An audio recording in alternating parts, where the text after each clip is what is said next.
রাস্তায় চলছে আন্দোলনকারীদের খিচুড়ি রান্নার কাজও। আপনারা দেখতে পাচ্ছেন এই মুহূর্তে মালদা জেলা সুজাপুর, যদুপুর, ডাঙ্গা একাধিক জায়গাতে হাজার হাজার দর্শক মণ্ডলী আপনারা দেখতে পাচ্ছেন, হাজার হাজার জনগণ, হাজার হাজার ভোটার তাদের ভোটাধিকার রক্ষার লড়াইয়ে এই মুহূর্তে সরাসরি কালিয়াচক NH-12 জাতীয় সড়ক ঘিরে ধরে বসেছে একটি বিধানসভায়। দর্শক মণ্ডলী, একটি বিধানসভায় যেখানে মাত্র 2 লক্ষের মতো প্রায় ভোটার, সেই ভোটারের মধ্যে হাজার হাজার ভোটারের নাম ডিলিট হয়েছে। তারা অভিযোগ করছেন তাহলে আগামী 2026 রাজ্য বিধানসভা নির্বাচনী নির্ঘণ্ট যে ভোটদান প্রক্রিয়া, সেই প্রক্রিয়া তাহলে কিভাবে স্বয়ংসম্পূর্ণরূপে সেই ভোটদান প্রক্রিয়া সফল হলো বলে আমরা মনে করব।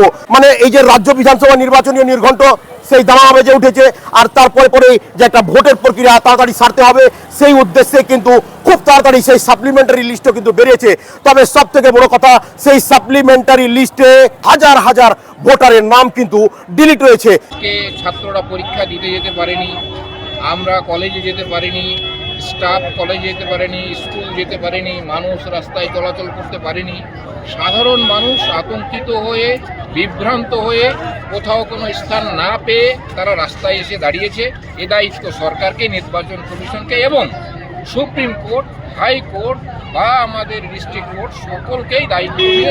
আদারওয়াইজ এখানে ভোট পাবলিকের যা রেস বা দুশ্চিন্তা, তাতে সুষ্ঠুভাবে ভোট হবে না বলে মনে হচ্ছে।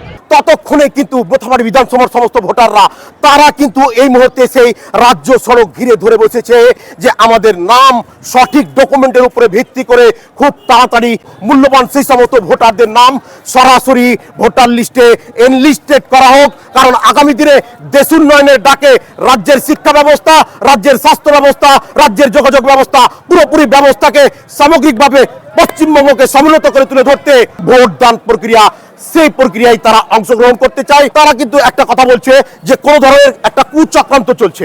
আমরা যেটা জানলাম, এই যে ভোটার লিস্ট এইভাবে যে মানে হাজার হাজার নাম ডিলিট হয়েছে, তা আমরা জানলাম যে আপনারা কি ভাবছেন তাহলে। তো তারা বলছে আমরা রাজনীতি মানে ব্যাড পলিটিক্যাল কন্ডিশনের তারা শিকার হয়েছে, যে একটা রাজনৈতিক দল নাকি তাদের নামকে এইভাবে বাদ দিচ্ছে।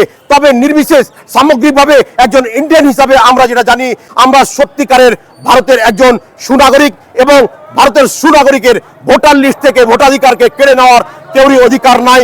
সেই উদ্দেশ্যে কিন্তু তারা আইনি প্রক্রিয়ায় যাওয়ার জন্য প্রস্তুতি নিয়ে ফেলেছে। তবে আমরা জানলাম যে আইনি প্রক্রিয়াও কিন্তু সঠিকভাবে তারা কিন্তু নিতে পারছে না, যার কারণে তো তারা আজকে রাস্তায় নেমেছে। এবং রাস্তায় নেমে সরাসরি ভারতের জাতীয় নির্বাচন কমিশনার তাকে বলতে চাইলেন, তেনার কাছে অনুরোধ রাখলেন যে আজকে মোথাবাড়ির যে হাজার হাজার লোক রাস্তায় নেমেছে, তারা রাস্তায় নেমে বলতে চাইছে যে তাদের ফান্ডামেন্টাল কনস্টিটিউশনাল রাইট সেটা যেন কোনো মতে খর্ব কেউ না করে, সেই উদ্দেশ্যে কিন্তু তারা সরাসরি একটা আবেদন রাখছেন। এই মুহূর্তে দেখছেন পশ্চিমবঙ্গ রাজ্য মালদা জেলা মোথাবাড়ি থানার অন্তর্গত সেই রাজ্য সড়কে আমরা সরাসরি গ্রাউন্ড রিপোর্ট আপনাদের সামনে তুলে ধরার চেষ্টা করলাম।